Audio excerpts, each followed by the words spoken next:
Smartphone केवल entertainment के लिए नहीं होता है, कुछ काम की भी चीजें रख लिया जाए तो आपकी लाइफ थोड़ी सी इजी हो जाती है। नमस्कार दोस्तों, मैं हूं आपका दोस्त दीप और स्वागत करता हूं आपका मेरे चैनल पे।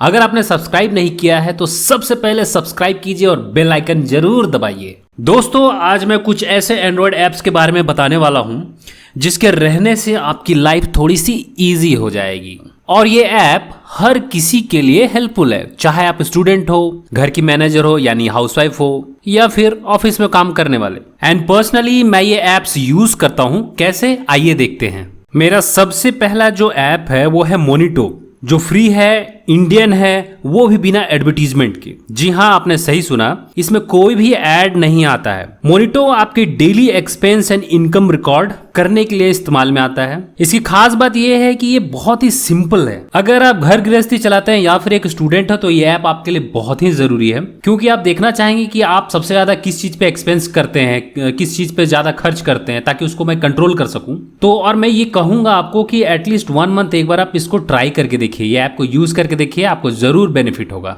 मेरा दूसरा ऐप है गूगल का गूगल लेंस। ये एक कमाल का ऐप है, इसमें बहुत सारे फीचर है, बट मैं वही बताऊंगा जो यूज में आता हो। सबसे पहला जो इसका है, अगर किसी प्रोडक्ट के बारे में आपको जानना हो तो केवल आप उसको स्कैन कीजिए, उससे रिलेटेड जितना भी सर्च है ये करके आपको दिखा देगा। इसका दूसरा फीचर जो है बहुत ही कमाल का है। अगर आप एक स्टूडेंट हैं और आपको कोई प्रोजेक्ट बना रहे हैं और आपने कहीं कोई वेबसाइट पे आपने कोई आर्टिकल पढ़ा, वो आर्टिकल आपको प्रोजेक्ट के लिए ज़रूरी है, तो आपको कुछ नहीं करना है, बस एक स्नैपशॉट लेना है उस आर्टिकल का और गूगल लेंस से स्कैन एज टेक्स्ट करना है। ठीक है, क्या करना है, scan as text and copy कर लेना है। या फिर आपने कोई न्यूज़पेपर पे आपने देखा है कोई आर्टिकल और आपको पसंद आया, आपको प्रोजेक्ट के लिए ज़रूरी है, तो उसको भी उसी तरह स्कैन एज टेक्स्ट करना है, कॉपी कर लेना है। गूगल लेंस का जो थर्ड फीचर है वो ये है कि अगर मान लीजिए आपने कोई अदर लैंग्वेज में, वो ऐसा लैंग्वेज जो आपको नहीं आता और आपने कहीं देखा हुआ है नोट और आप चाहते हो कि उसको पढ़ें, तो कुछ नहीं करना है, गूगल लेंस से उसको स्कैन करना है और उसको ट्रांसलेट कर लेना है। इसी तरह से इसके और भी बहुत सारे फीचर्स हैं, जैसे किसी मॉन्यूमेंट्स को आपने स्कैन कर लिया, कहीं घूमने के लिए गए हैं और आपको जो है, आपने जैसे फॉर एग्जांपल ताजमहल देख लिया और उसको आप एक फ़ोटो क्लिक कर लीजिए उसी से, या उसी से स्कैन कर लीजिए, तो उससे रिलेटेड इंटरनेट पे जितने भी इंफॉर्मेशन प्रोवाइडेड है वो सब कुछ आपको सर्च करके दिखा देगा। इसके आने वाले फीचर्स में मैथ इक्वेशन को भी सॉल्व करना है, मतलब कि अगर कोई इक्वेशन लिखा हुआ है आपने तो उसको केवल आप स्कैन करो, वो उसका आंसर बता के दे देगा। मेरी लिस्ट में जो थर्ड ऐप है वो है इंडियन गवर्नमेंट के द्वारा ही लाया गया है ये, और ये एक इंडियन ऐप है, इसका नाम है उमंग। और मेरा ये रिक्वेस्ट है कि हर किसी के फ़ोन में ये उमंग होना चाहिए, और अब तो डिजी लॉकर भी इसी में ऐड कर दिया गया है। इसके साथ साथ आपके स्टेट की जो भी सर्विसेज हैं या फिर सेंटर की जो भी सर्विसेज हैं, जैसे एलपीजी कनेक्शन हो गया, आपका पीएफ हो गया, प्रोविडेंट फंड, बर्थ सर्टिफिकेट हो गया, डेथ सर्टिफिकेट हो गया, बिजली का बिल हो गया, कास्ट सर्टिफिकेट हो गया, एटसेट्रा, लगभग सारी चीजें जो है आपकी उंगली के नीचे है, और आने वाले टाइम पे और भी अदर सर्विसेज इसमें ऐड होती चली जाएंगी। मेरे लिस्ट में जो फोर्थ ऐप है वो है माइक्रोसॉफ्ट ऑफिस। जी हाँ, माइक्रोसॉफ्ट ऑफिस, जो कि यूएस बेस्ड कंपनी है, आपको पता ही होगा माइक्रोसॉफ्ट के बारे में। अब आपको जो है अलग अलग ऐप रखने की जरूरत नहीं है, जैसे आपको पीडीएफ पढ़ना हो, या वर्ड फाइल को ओपन करना हो, एक्सेल का फाइल को ओपन करना हो, या फिर पीपीटी देखना हो, या फिर अगर कोई हार्ड कॉपी हो उसको स्कैन करना हो सॉफ्ट कॉपी में, तो भी आप इसी से कर सकते। अच्छा, अगर आप इसमें अकाउंट क्रिएट करते हैं तो आपको 5 GB का क्लाउड स्टोरेज फ्री मिलता है। मैं तो ये सोचता हूँ कि जैसे जियो अपना जो है क्लाउड स्टोरेज देता है 2 GB का, तो मैं ये सोचता हूँ अगर जियो ऑफिस जैसे माइक्रोसॉफ्ट ऑफिस, उसी तरीके से कोई ऑफिस इसी तरीके से कोई ऐप बना दे तो कितना ईजी हो जाएगा। जियो ऑफिस को यूज़ कीजिए और जियो क्लाउड स्टोरेज में आप जो है डेटा को सेव कीजिए। मेरे लिस्ट में जो फिफ्थ ऐप है वो है गूगल ड्राइव, जो हर किसी के फ़ोन में आपको मिल जाएगा, लेकिन इसका इस्तेमाल सही से लोग कर नहीं पाते हैं। मैं एक डेमो देता हूँ आपको।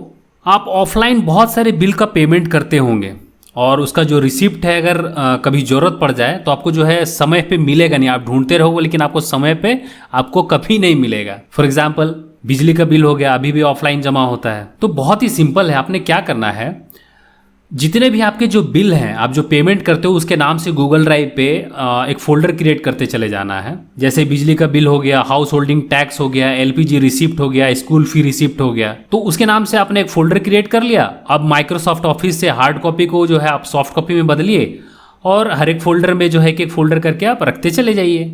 हाँ, और हर 6 महीने पे जो है आप उसको जो है पिछले जो आपको ज़रूरत नहीं है रिसिप्ट को, उसको डिलीट करते चले जाइए, क्योंकि गूगल आपको देता है 15 GB का जगह। तो ऐसा ना हो कि गूगल का जो स्टोरेज है वो फुल हो जाए आपका, तो इसका ध्यान रखना पड़ेगा। होता है ना कभी कभी घर में ऐसा कि आपके पिताजी अचानक से बोले आपको, और आपने पिछले महीने का जैसे बिल पेमेंट किया है बिजली का, और आपके पिताजी बोल रहे हैं कि यार वो पिछले महीने का बिल जो है वो कहाँ रखा है, मुझे ढूंढ के दो। अब आप ढूंढ रहे हो, आपको मिल ही नहीं रहा है। उसके बाद फिर 4 बातें आपको सुनने को मिलेगी अलग से। मेरे लिस्ट में जो 6th ऐप है वो भी अगेन गूगल का ही है, गूगल कीप, जो कि लगभग सभी के फ़ोन में होता है। वैसे तो वो प्ले स्टोर पे बहुत सारे ऐप हैं जो कि नोट लिखने के इस्तेमाल में आते हैं। गूगल कीप भी उसी तरीके का ऐप है, इसमें भी नोट लिखा जाता है। मैं इसलिए ये रिकमेंड करता हूँ आपको, क्योंकि अगर थर्ड पार्टी ऐप आप अगर यूज़ कर रहे हो और आपने फ़ोन चेंज किया है तो आपको याद भी नहीं रहेगा कि यार मैंने कौन सा ऐप यूज़ किया था उसमें नोट लिखने के लिए। बट गूगल कीप में आपने रखा है, तो जब भी आप अपने गूगल जीमेल आईडी या गूगल आईडी से रजिस्टर करोगे तो आपको वो नोट लिखा हुआ मिल जाएगा। इसका और भी बहुत सारे यूज़ है, जैसे कि मान लीजिए व्हाट्सएप पे किसी ने आपको पोएम भेजा है या शेरो शायरी भेजा है और आप चाहते हो कि उसको जो है हम रखें ज़िंदगी भर, तो आपने सिंपली केवल कॉपी और कीप नोट में जाके पेस्ट कर देना है। ठीक है, इसमें आप ऑडियो रिकॉर्ड कर सकते हो, मतलब कि ऑडियो नोट रख सकते हो, ड्राइंग बना के रख सकते हो, फोटो खींच के रख सकते हो। इसमें आप शॉपिंग लिस्ट भी बना सकते हो, जैसे कहीं आप शॉपिंग के लिए जा रहे हो तो आप लिस्ट बनाओगे, इसमें टिक, अगर जैसे मान लीजिए आपने कंप्लीट कर दिया है तो उसको आप जैसे टिक करोगे तो वो क्रॉस हो जाएगा। तो इसमें बहुत सारे इस तरीके से फीचर है। आप इसको शेयर भी कर सकते हो किसी के साथ, या फिर कोलैबोरेट कर सकते हो किसी अपने फ्रेंड के साथ या फैमिली मेंबर के साथ। मेरे लिस्ट में जो 7th ऐप है अगेन वो यूएस का ही है, पिक्सआर्ट। इसके बारे में सब कुछ सुने होंगे और बहुत कोई लोग इसको यूज भी करते हैं, लेकिन ये स्टूडेंट के लिए बहुत ही उपयोगी ऐप है। जब भी आप कोई ऑनलाइन फॉर्म भरते होंगे उसमें आपने देखा होगा कि आपके जो पासपोर्ट फोटो है या फिर सिग्नेचर फोटो है उसको सर्टेन साइज में वो वेबसाइट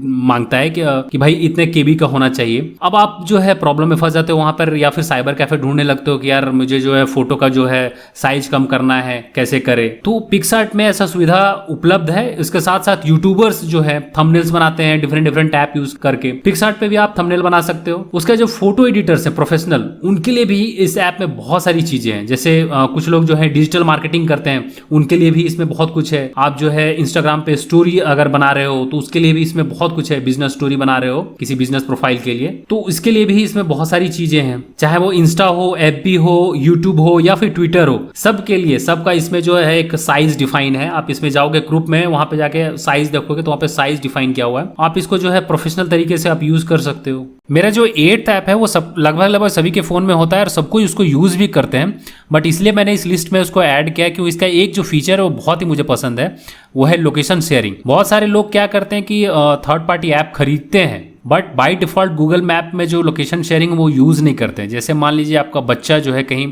ट्रिप पे गया है और आप देखना चाहते हैं तो बस लोकेशन शेयर कीजिए उसका ऑन अपने ईमेल आईडी पे या फिर मोबाइल नंबर पे और देखते रहिए। या फिर अगर कोई वाइफ अपने हस्बैंड पे नजर रखना चाहती है, हस्बैंड अपने वाइफ पे नजर रखना चाहता है, बॉयफ्रेंड गर्लफ्रेंड एक दूसरे पे नजर रखना चाहते हैं, तो ये ऐप बहुत ही यूजफुल है और बहुत सिंपल है। इसमें कुछ करना नहीं है। जिनका लोकेशन आपने जो है शेयर करना है अपने ईमेल आईडी पे या मोबाइल नंबर पे, बस उनका जो फोन है 2 मिनट के लिए चाहिए और उसमें जो ऑप्शन होता है कि जब तक मैं लोकेशन शेयरिंग बंद ना करूं तब तक ये शेयर होते रहे, तो उस पर केवल अपना ईमेल आईडी डालना है या फिर अपना मोबाइल नंबर डालना है और उसको शेयर ऑन कर देना है। Please like and share. अगले वीडियो में मिलता हूं नए टॉपिक के साथ, तब तक के लिए bye and thank you so much for watching the video.